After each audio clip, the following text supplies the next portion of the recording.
नमस्कार दोस्तों, मैं डॉक्टर सत्यकांत त्रिवेदी साइकेट्रिस्ट भोपाल से हूँ। और मुझे लगता है लाइव से अभी कुछ लोगों ने जुड़ना शुरू किया है।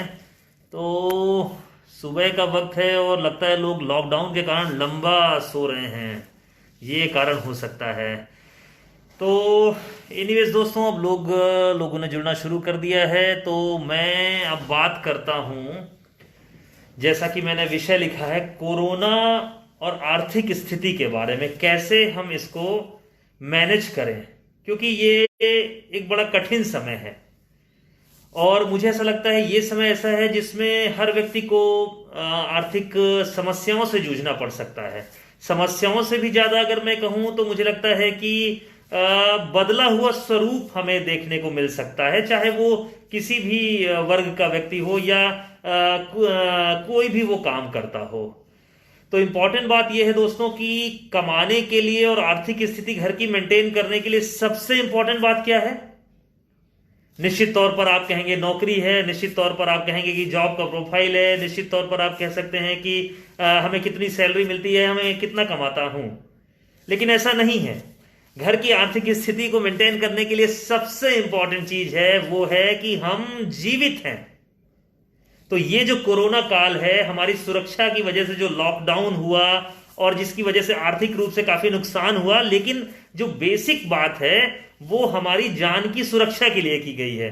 तो निश्चित तौर पर अगर हम सुरक्षित हैं तो हम फिर से चीजें बना सकते हैं, फिर से हम संसाधनों को इकट्ठा कर सकते हैं। तो अब हमें ये देखना है कि हम इसको मेंटेन कैसे करें।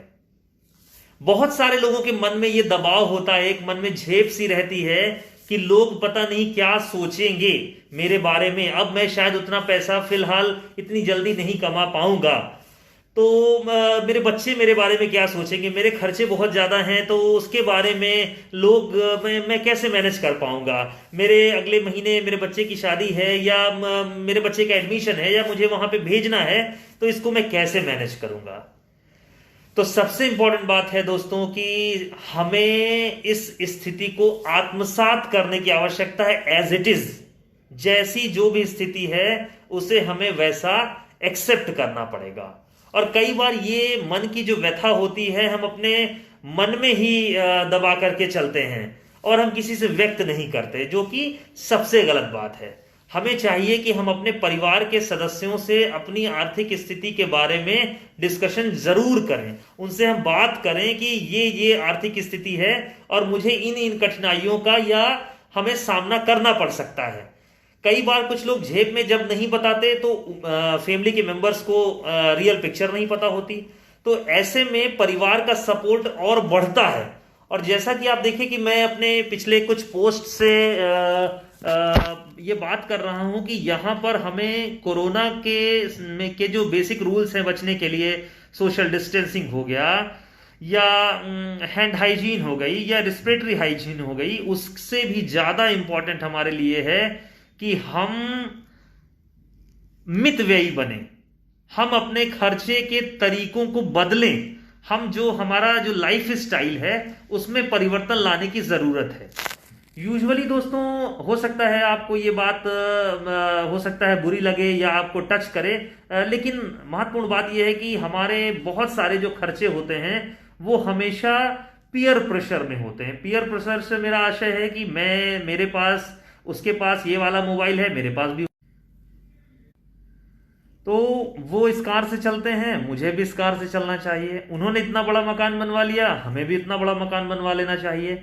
तो दोस्तों, सबसे ज्यादा इंपॉर्टेंट बात है कि हम कभी भी तुलना के दायरे में खुद को नहीं फंसाएं, क्योंकि जो तुलना का जो दायरा होता है वो काफी संकीर्ण होता है और ये हमें अनावश्यक खर्चों के लिए हमें मजबूर करता है और अनैतिक तरीकों से या बड़ा ही इमीडिएट या पैसे कमाने के लिए हमें ये एक्टिवेट कर सकता है, जिसके दुष्परिणाम सामने आते हैं। तो महत्वपूर्ण बात यह है कि ये समस्या जो है वो विश्वव्यापी है, केवल आपके साथ नहीं हुई है, बहुत सारे लोगों के साथ ऐसा हुआ, इनफैक्ट सबके साथ में ऐसा हुआ। आपने देखा होगा कि बहुत सारे उद्योगपति या बड़े बड़े घराने जो एक अच्छी खासी रैंक पे थे, आप अखबार में पढ़ रहे होंगे, उन्होंने अपना ये पायदान खोया, वो पायदान खोया। तो हर व्यक्ति अपने अपने आर्थिक स्तर के हिसाब से अपना पायदान उसने खोया है। तो ये चीजें ऐसी हुई हैं, वो हमारे कंट्रोल में नहीं थी। हमारे कंट्रोल में क्या है? हम स्वयं। तो अब हमारे पास ये समय, हमारे पास ये बचता है कि हम फिर से एक बार उठ खड़े हों, अपनी ऊर्जा को कलेक्ट करें, यथा स्थिति को आत्मसात करें और अपने जो भी बेस्ट रिसोर्सेज अभी हो सकते हैं उसके हिसाब से चीजों को मैनेज करें। किसी भी प्रकार का दिखावे का खर्चा आप बिल्कुल बंद कर सकते हैं कि उसने ये किया तो हम भी ये करेंगे, ऐसा बिल्कुल नहीं है दोस्तों, बिल्कुल नहीं है। आपको अपने लिए जीना है। अपने सुकून की जो चाबी है वो कभी भी किसी दूसरे के हाथ में नहीं देनी है। जब आप इस बात को अच्छे से समझ जाएंगे तो निश्चित तौर पर आपका जो जीवन यापन है वो बहुत ही सौहार्द और स्मूथली चलता चला जाएगा।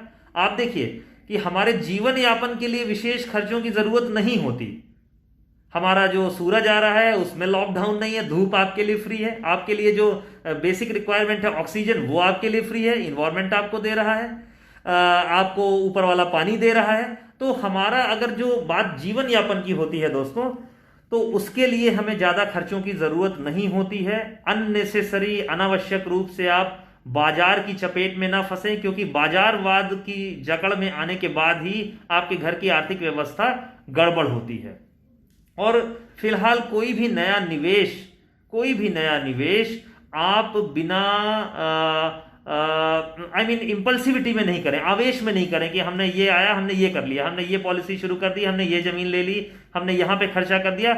ऐसा कुछ भी नहीं करें। हमने ईएमआई में ये खरीद लिया, बैंक ने मुझे तुरंत लोन दिया, ऐसे आवेश वाले डिसीजन बिल्कुल नहीं लें। क्योंकि पोस्ट कोरोना आपको मितव्ययता सीखनी होगी और जो भी आर्थिक प्रबंधन है उसमें बेहद कुशलता हासिल करनी होगी। अदरवाइज हम अननेसेसरी डिप्रेशन, एंजाइटी के शिकार हो सकते हैं और हमारे ऊपर एक अनावश्यक दबाव आ सकता है। तो दोस्तों, एक्सरसाइज करें, 4 से 5 किलोमीटर पैदल चलें, सोशल डिस्टेंसिंग को फॉलो करें, हैंड हाइजीन को फॉलो करें, रेस्पिरेटरी हाइजीन को फॉलो करें और अपने मन की बातें अपने दोस्तों के साथ में, अपने परिवार वालों के साथ में, आर्थिक स्थिति को जरूर साझा करें। सब लोग आपके साथ होंगे और विश्वास रखिए कि अगर हमारे पास जान है तो सब कुछ हम कर सकते हैं और हम फिर से वैसा ही पहुंच सकते हैं जैसे हम थे। तो आज के लिए इतना ही दोस्तों। बाकी जिन लोगों ने मुझे ये देखा, इस वीडियो को सुना, जिन्हें बेहतर लगा उसे लाइक करें, शेयर करें। विद्यासागर जी सुप्रभात, दुबे साहब नमस्कार, अभिरुचि जी गुड मॉर्निंग, मोहन जी आपको भी नमस्ते, राहुल शर्मा जी आपको भी नमस्ते, दिलीप पांडे जी आपको भी गुड मॉर्निंग, राकेश जी आपको भी गुड मॉर्निंग। तो फिर से मैं किसी और टॉपिक के साथ आऊंगा। आज के लिए इतना ही दोस्तों, धन्यवाद।